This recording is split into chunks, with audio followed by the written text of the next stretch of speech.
Hi everyone, it's Ildi and I'm back with another true crime documentary review. It's been a hot minute since I've been on here. I guess needed a little break from watching all the horrors of humanity for a bit. So today I'm back and I'm reviewing I guess a timely, recently released Netflix video.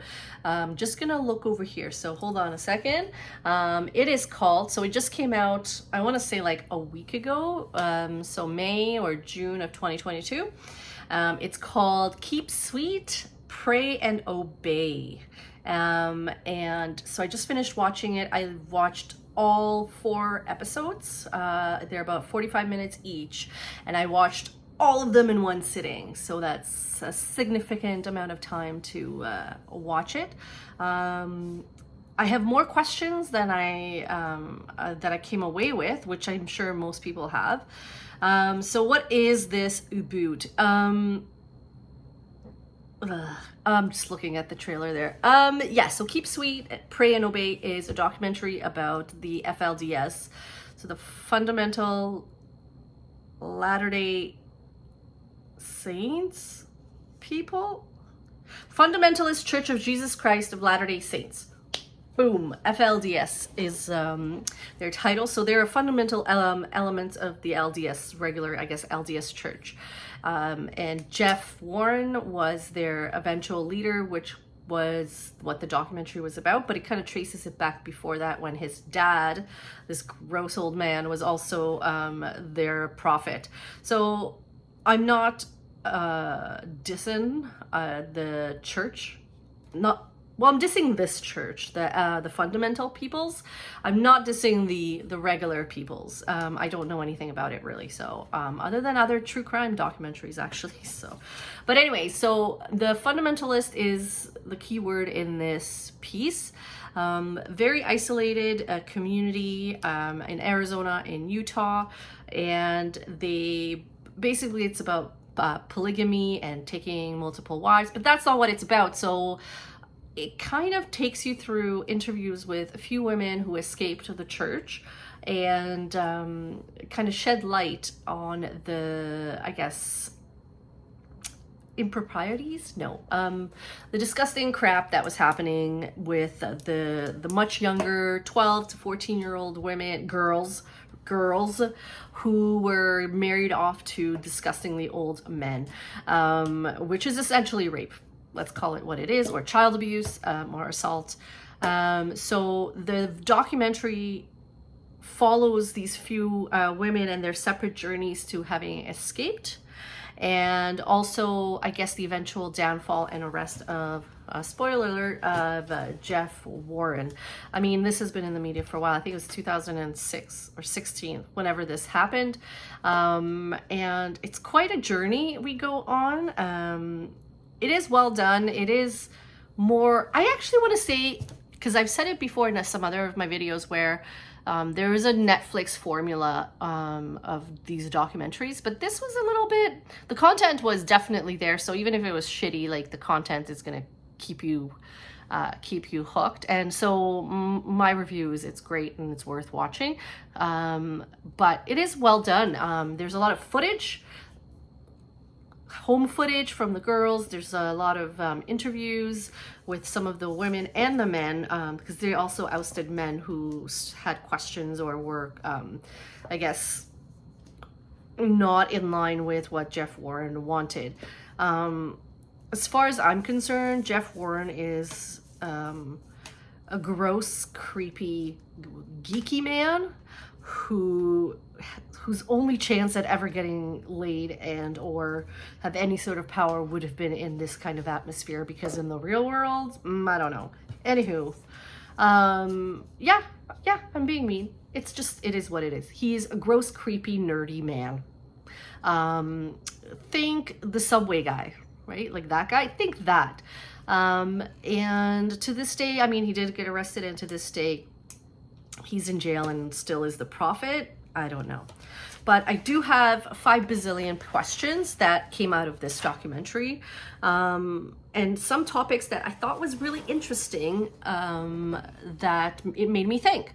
So, for example, I think Actually, no, all the women who left, who they interviewed in the documentary, basically realized that they didn't want to marry gross old men, or the men, even if they were their age, that they didn't want to marry. And they just questioned a lot of, started questioning things, not even the religious aspects, but how they viewed the prophet, for example, as someone they can go to. And then when they would go to him and he didn't help them, they started to question, like, are you really there as a helper, as a prophet, as a spiritual guider? So one of the things it made me think of is, even in a very restrictive environment, there's always going to be the outliers, the risk takers, the ones who think for themselves, who make changes happen. And I think that's like, it's fascinating from a, I guess, a psychological and a human perspective, maybe, of, it's just interesting to me. I mean, that it's almost like a little scientific study of, like, you put everyone there, you brainwash them. Will everyone go along with it, or will you always have that human free will of, like, someone is going to go, what, and leave the place? So that was really interesting to me. My other question was, what happened to the other men? Like, literally, one of the girls mentions her husband. They show his face, they say his name, and says that she was 12 and he raped her. So, like, is he in jail, or did we just go after, like, the big guy? So that was one of my questions. What happened to all the men who were still alive, they have photographic evidence of, like, these are the men who have child brides, essentially. Then it was really interesting that the families were separated by Jeff Warren as well. So it wasn't just the Children's Aid that came in at the end and whatever, that the men were also like thrown out of the church, and then their families are like, here you go, now you have a new dad. Like, did they ever reunite? Questions I have. A lot of, basically, even from jail, this dude is still the prophet, and people are still following and have these live at Zion in Texas or whatever, but they literally saw him embracing, like, norm culture and stuff, and other, like, aspects, never mind, like, the assault and all the other things that have happened, yet they still follow him despite the hypocrisy that they actually have, like, physical evidence of. So that's really interesting that you can, I guess, compartmentalize and still continue on. There's one storyline, this killed me, because it was like this couple that kind of liked each other. They were 15 and like 17 or something. They really liked each other. I won't spoil this part, but anyways, like, basically, I want to know if Joe and this woman ever reunited and kind of talked it out, because I feel like they should have. And that would have been a whole show in itself. So that's a whole nother thing. Another thing I wish, or maybe it's in the works, is the girls that left, a lot of them left because they were able to call on a brother that was also ousted and say, hey bro, can you pick me up? I'm gonna hop this fence. So then they're like, okay, so their brother came and picked them up. And then what happened? Like, how do you just start again? You have no clothes. How did your brother, by being ousted, like, did they live on the streets? Like, what the heck happened? Like, there's so many questions around that. It would be a fascinating, another documentary. This is the other Ildi. Just letting you know that there is such a documentary. In fact, I've seen it and it's awesome. Highly recommend.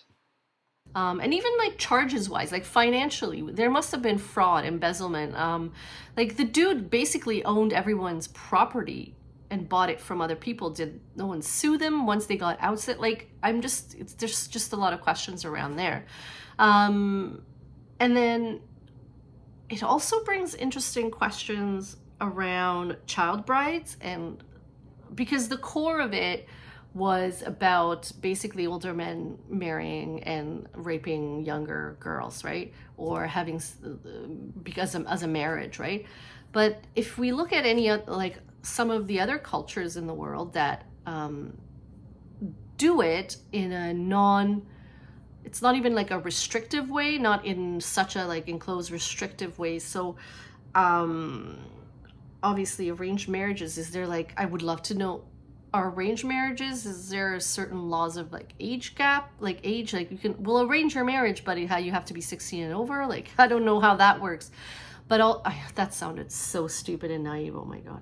I know in a lot of Roma cultures, there is, you know, young girls being married off. But as far as I know, and I do know some people themselves who are excited and are like not feeling like, they have a very different view of child marriage, if that makes sense. So it's just kind of outside society that views it that way. Now, I'm not disputing that this is from the Netflix film. It's like gross and wrong, but I'm just saying there's other cultures where getting married really early, I'm sure, like I think in the Middle East, I know parts in Africa. So like I would love to do a comparison, like a sociological study or a psychological study of the differences. I mean, we impose the age restrictions as a society, and I'm not saying that we should eliminate it or anything. That's not what I'm saying, but it is an imposed thing, and it differs to country. So I'm just my research mind is kind of going that way. Any hoozles.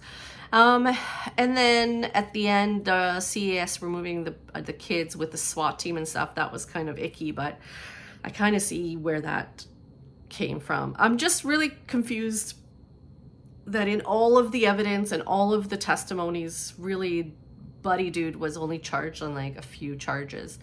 I mean, either way, he's rotting in jail. I'm also wondering how he's able to maintain prophecy status from jail as well. I guess it's like how gang leaders and stuff still are able to have a hold of their people outside. So lots of questions. I know there's a lot of spoilers here, but these are all the questions that I had. I think they could have taken, or they can take it in a bazillion other directions in terms of other documentaries, but I think it was really well done.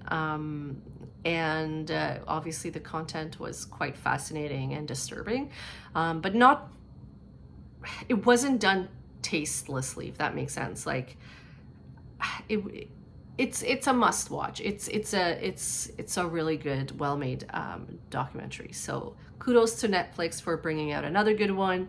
I jumped on the bandwagon and reviewed this. Actually, I didn't review it as much as really just asked a lot of questions. Any hoozles, I will be back hopefully doing some other doc reviews that I've done, that I've already seen, and some that are coming up. So hopefully I'll be back. Who knows? Anyways, if you ever thought of any of the questions or have some insight, feel free to comment. Negative comments will be deleted because it's 2022 and I don't need to hear that shit. Alrighty. Bye guys.